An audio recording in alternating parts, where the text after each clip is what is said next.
Hello, my friends. Today we are going to talk about Leica M2. So the best thing I like M2 is it's really good looking.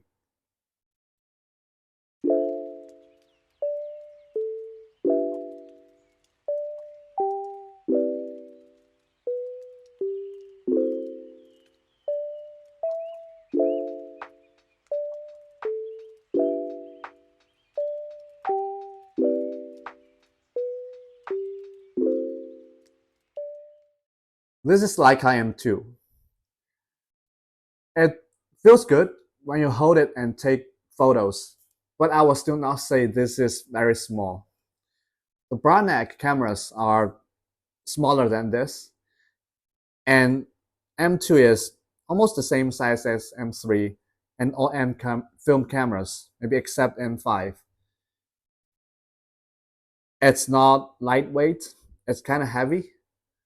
You will not be able to put it in your pocket. Even in winters, you will wear, heavy jackets. But still, it's smaller than most of the SLRs. So this is the Nikon FM we talked about last time. You can see the difference in size. And weight-wise, M2 is still lighter than FM, but not by a lot. One of the good things of rangefinder cameras is its lens.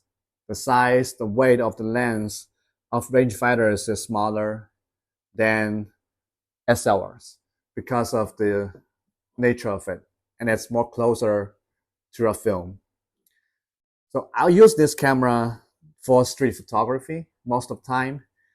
I also take this camera when I'm traveling. It's just because how reliable it is.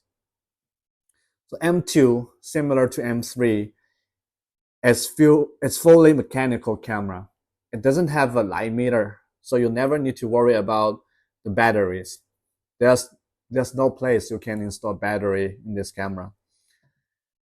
The chance it's break is very low, but I would say the rangefinder, the viewfinder optical system sometimes will fail. I made a separate video about this because this specific camera, when I bought it, there's some issue with the rangefinder. But other than that, I would say this is really reliable camera. Price wise, I believe in eBay nowadays the price is, well, the normal version of this, the price is from $150 to 200 US dollars. It's a little more expensive than M3, but less expensive than other M cameras like M4, M6. Well, I would still say the M5 is the least expensive of all the M bodies, but M2 is between M3 and M4, both price wise and when it's being made. Of course, the collectible versions, especially the black painted version, is way more expensive. But yeah, that's beyond the topic. Another good thing about M2, especially comparing to M3, is its rangefinder. And sorry, I mean the viewfinder. You may know the M3. I made a separate video for it, but M3 has the frame line of 50, 90, and 135. But M2 has a 35 millimeter frame line, which I believe there are so many photographies that like 35 millimeter focal length. Definitely M2 is a better version. If you like, 35 millimeter, and even for 50 millimeter lenses, I'll still choose M2 over M3 because I wear glasses. So the viewfinder, if you look through an M2, you can see the full. You can just see the full field of 50 millimeter. But if you look through a M3 viewfinder, at least for me, I was not able to see 100% of the field. So in that sense, I would say from a usage perspective, I'll prefer M2 to M3. Another difference people always, talk or when they compare to an M3 is the film counter. As you can see here, the M2 has a external film counter, and you do need to manually set this to 0 when you load a new film. I don't think this is a bad thing, and a lot of people actually like this. It's just because it feels good when you are, turning this wheel. It feels good. And M2 is well built. But let's comparing this to FM, right? I think last week we talked about Nikon FM, and we say this is also a very well-made camera. But if you just the feeling, you wind the film and you press the shutter button, there is really a difference. I'm not sure if you will be able to see it in the video, but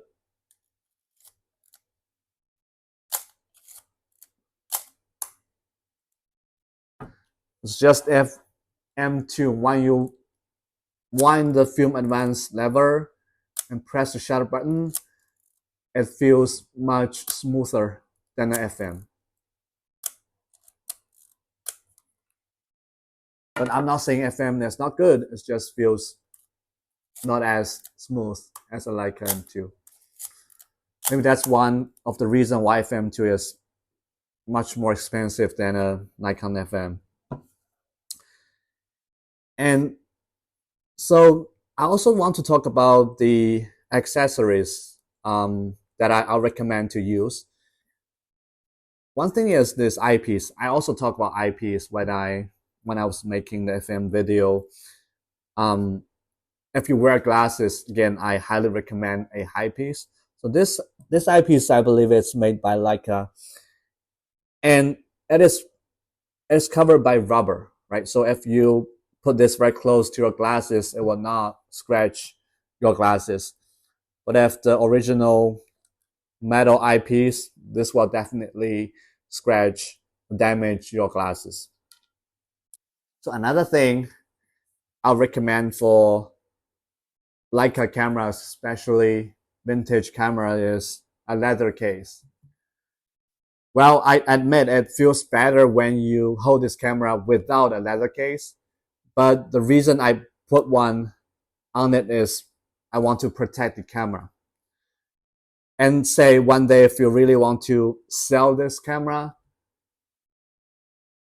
the way it looks really, well, the prices really depends on how many scratch it has on the body or even at the bottom, how well the vulcanite looks like, and put a leather case really helps protect your camera. I put some sample photo when I shoot using this camera, but again, the camera body, whether M2, M3, or other cameras, doesn't matter, right? To the image quality, it really depends on the lens. But it just feels good. Again, having this camera makes me want to shoot more films. Yeah, thanks for watching.